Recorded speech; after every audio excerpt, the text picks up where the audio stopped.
আসসালামু আলাইকুম বন্ধুরা, আশা করি সবাই সুস্থ আছেন। বন্ধুরা, যখন আপনার শত্রু হলো যুক্তরাষ্ট্রের মতো সুপার পাওয়ার, ইসরায়েলের মতো ধূর্ত দেশ, তখন শান্তিতে বসে থাকার কিন্তু আপনার সুযোগ নেই।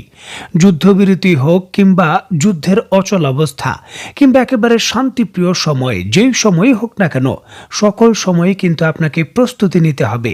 কারণ ইসরায়েল যখনই সুযোগ পাবে আপনার বিরুদ্ধে আঘাত করবে, এই জিনিসটা পরিষ্কার। এবং এই সকল কিছু ইরানের মতো দেশ হারে হারে জানে। তারা ভালো করেই জানে তাদের বর্তমান যে অস্ত্র রয়েছে সেখানে সেই সক্ষমতা নিয়ে সন্তুষ্টির জায়গায় থাকলে তাদের হবে না। আরও নতুন নতুন অস্ত্র আবিষ্কার করে যুক্তরাষ্ট্র এবং ইসরায়েলকে তাক লাগিয়ে দিতে হবে। আর এইবার কিন্তু ঠিক একই ধরনের কাজ ইরান করেছে। স্ক্রিন নিশ্চয়ই আপনারা দেখতে পাচ্ছেন, এটি ইরানের বহরে থাকা সব থেকে ভারী পেলোড বহনকারী, সব থেকে শক্তিশালী ড্রোন, যেটা গতকালকেই তারা উন্মোচন করেছে এবং এই ড্রোনের তারা নাম দিয়েছে গাজা ড্রোন। ইরানের অত্যন্ত পরিচিত এবং জনপ্রিয় সংবাদ মাধ্যম দ্য ইসলামিক রিপাবলিক এজেন্সি তাদের সংবাদে নিশ্চিত করছে যে ইরানের এই হেভি ডিউটি গাজা ড্রোনটি 1000 কিলোমিটার রেঞ্জের 1000 কিলোমিটার রেঞ্জের ভেতর আক্রমণ করে আবার সে চলে আসতে পারবে। যদিও বলা হচ্ছে এর প্রকৃত রেঞ্জ 4000 কিলোমিটার। যেমনটা ইরানের সংবাদ মাধ্যমগুলো নিশ্চিত করেছে যে ইরান গোপনে এই হাইব্রিড টেকনোলজির ড্রোনকে কেন্দ্র করে বহুদিন ধরে কাজ করছে। তবে প্রকাশ্যে তারা কোনো কিছু যুক্তরাষ্ট্র এবং ইসরায়েলকে কোনোভাবেই বুঝতে দেয়নি। 22 মিটার উইন স্পেন এবং প্রায় 3100 কিলোগ্রাম টেক অফ ওজন সহ এই ড্রোনগুলো 35 ঘন্টা একটানা আকাশে উঠতে পারে। 13টি হার্ট পয়েন্টে 13টি মিসাইল, মানে 13টি আলাদা আলাদা টার্গেট, 13টি আলাদা আলাদা টার্গেটে আক্রমণ করার জন্য ঘন্টায় সর্বোচ্চ 350 কিলোমিটার গতিবেগে এটা ছুটতে পারে এবং এটা সর্বোচ্চ প্রায় 25,000 ফিট উপর দিয়ে উঠতে পারে। দেখুন, ইরানের এই হেভি ডিউটি ড্রোনগুলো গতি অনেকটা কম হলেও এগুলো এমনভাবে ডিজাইন করা হয়েছে যাতে রাডারকে ফাঁকি দেওয়া যায়। যুক্তরাষ্ট্র এবং ইসরায়েলের রাডারগুলো এই ড্রোনগুলোকে কোনোভাবেই শনাক্ত করতে পারবে না। দেখুন, শুধু কথার কথা নয়, রিসেন্টলি ইরান তার প্রমাণও দেখিয়েছে। ইরান তার দেশ থেকে এই ড্রোনগুলোকে ফ্লাই করে সিরিয়ার যে গোলান মালভূমি রয়েছে, যেখানে ইসরায়েল দখল করে রয়েছে, সেই ঘাটির উপর দিয়ে ইসরায়েলের আকাশ প্রতিরক্ষা ব্যবস্থাকে ফাঁকি দিয়ে এই ড্রোনগুলোকে উড়িয়েছে এবং সেই মরুভূমির ভেতর, গোলান মালভূমির ভেতর একেবারে নিখুঁতভাবে মিসাইলও হামলা করেছে এই ড্রোনগুলো। তার ভিডিও ফুটেজ নিশ্চয়ই আপনারা দেখতে পাচ্ছেন কি করে নিখুঁতভাবে সেই জায়গায় বোমা বর্ষণ করে আবার ফেরত এসেছে। দেখুন, ইসরায়েল এই হামলার বিষয়টাকে ইরাক থেকে মিলিশিয়ার আক্রমণ করেছে এমন বলেই কিন্তু চালিয়ে দিয়েছে। তবে বাস্তবতা হলো সেগুলো ছিল ইরানের নতুন তৈরি করা এই গাজা ড্রোনের কাজ।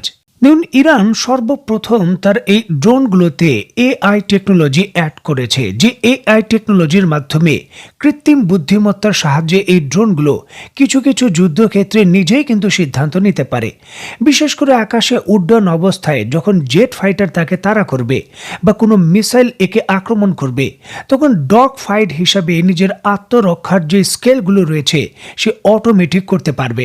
এই হেভি ডিউটি ড্রোনগুলোর যে ডিজাইন, সেটা কিন্তু অনেকটাই যুক্তরাষ্ট্রের যে MQ-9 রিপার রয়েছে তার মতো। আবার এক্ষেত্রে চীনের যে হেভি ডিউটি ড্রোন রয়েছে উইং লং 5 তার মতো কিন্তু অনেকটা দেখায়। পশ্চিমা বিশেষজ্ঞরা আসলে কনফিউজ যে এই জায়গায় ইরান কার টেকনোলজিকে কপি করলো।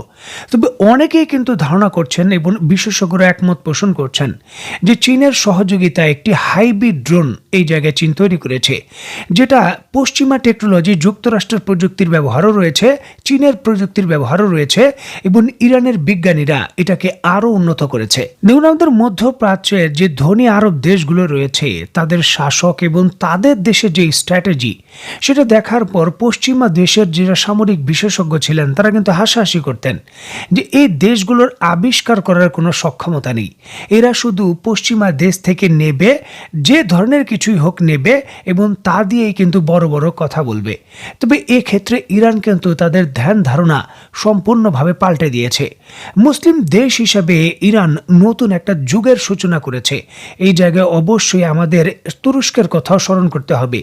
তারাও কিন্তু এই ধারণাগুলোকে পাল্টে দিয়েছে যে আমরাও এখন পারি এমন কিছু প্রযুক্তি আবিষ্কার করতে এবং ব্যবহার করতে যুদ্ধক্ষেত্রে, যেটা পশ্চিমা বিশ্বের অস্ত্রকেও টেক্কা দেবে এবং তাদের হারিয়ে দেবে। দেখুন, ইরানের সুপ্রিম লিডার আয়াতুল্লাহ খামেনি সার্বিক ইস্যুকে কেন্দ্র করে জরুরি বৈঠক করেছেন এবং তিনি ইসলামী বিপ্লবী গার্ড IRGCর কর্মকর্তাদের নির্দেশ দিয়েছেন যে হতে পারে বর্তমানে হামাসের সঙ্গে যুদ্ধবিরতি চলছে, হিজবুল্লাহর সঙ্গে যুদ্ধবিরতি চলছে, তবে এই সকল কিছুই ইসরায়েলের একটা কৌশলের অংশ।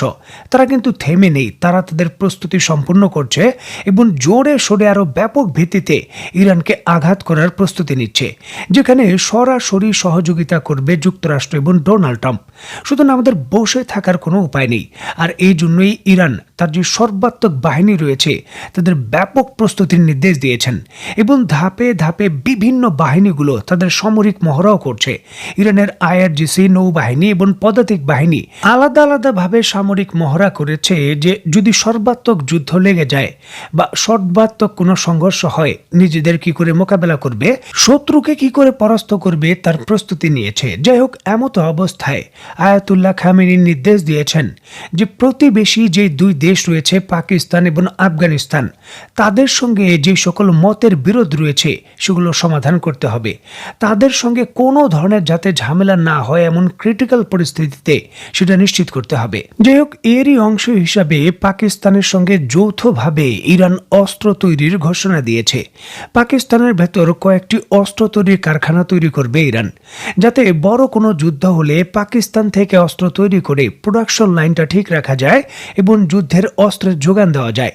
আর এর অংশ হিসাবেই কিন্তু ইরান এবং পাকিস্তান যৌথভাবে এইবার অস্ত্র উৎপাদন করবে। আফগানিস্তানের সঙ্গেও ইরানের সম্পর্ক মেরামতের কাজ চলছে, যার অংশ হিসাবে তালেবান ক্ষমতা নেওয়ার পর প্রথমবারের মতো তালেবান নিয়ন্ত্রিত যে কাবুল রয়েছে সেখানে সফরে গিয়েছেন ইরানের পররাষ্ট্রমন্ত্রী mister Bagchi.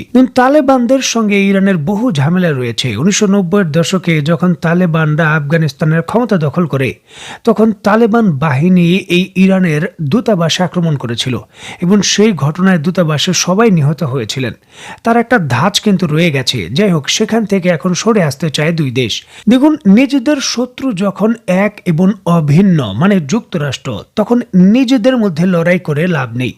Recently Donald Trump ক্ষমতায় আসার পরই আবার আফগানিস্তানের উপর বিভিন্ন ধরনের নিষেধাজ্ঞা চাপিয়ে দিচ্ছে এবং তালেবান নেতাদের কিন্তু টার্গেট করা হচ্ছে। মানে বিষয়টা পরিষ্কার, আফগানিস্তানেও কিন্তু যুক্তরাষ্ট্রের যে নতুন থাবা সেটা হতে পারে, যেটা ইরানকে কেন্দ্র করেও হতে পারে, সুতরাং পাকিস্তান কেন্দ্র করেও হতে পারে। কারণ এই অঞ্চলে হামলা করতে হলে একটা ঘাঁটি দরকার। সুতরাং কোনো না কোনো দেশকে তো কন্ট্রোল করতেই চাইবে যুক্তরাষ্ট্র, যাতে করে ইরানকে কৌশলগতভাবে চাপে রাখা যায়। সুতরাং এই তিন দেশের একত্রিত হয়ে এখন যুক্তরাষ্ট্রের বিরুদ্ধে লড়াই করা ছাড়া আর দ্বিতীয় কোনো উপায় নেই। যে চেষ্টাটাই কিন্তু তিন দেশ করছে, অবশ্যই এটা ভালো জিনিস এবং শিক্ষণীয় জিনিস। নিজেদের মধ্যে ধর্মীয় বিভেদ এবং কিছু কিছু ক্ষেত্রে মতাদর্শের পার্থক্য থাকতে পারে, তবে শত্রুকে মোকাবেলার ক্ষেত্রে এই জায়গায় একত্রিত হতেই হবে। কারণ তারা কিন্তু আমাদের বিষয় চিন্তা করে না যে এই মতবাদের এই মতবাদের, তাদের কাছে সবাই হলাম আমরা মুসলিম এবং তাদের শত্রু। এখানে তারা ভিন্ন ভিন্নভাবে দেখে না। সুতরাং একত্র হয়ে লড়াই করা ছাড়া আর দ্বিতীয় উপায় নেই। তো বন্ধুরা, এই সার্বিক বিষয়গুলোকে কেন্দ্র করে আপনি ব্যক্তিগতভাবে কি মনে করছেন তা অবশ্যই কমেন্ট বক্সে লিখবেন। তো বন্ধুরা, আজকের মতো বিদায়। নতুন কোনো ভিডিও নিয়ে আবার দেখা হবে। সেই পর্যন্ত সবাই ভালো থাকবেন, সুস্থ থাকবেন এবং বাংলাদেশকে ভালোবাসবেন। আল্লাহ হাফেজ।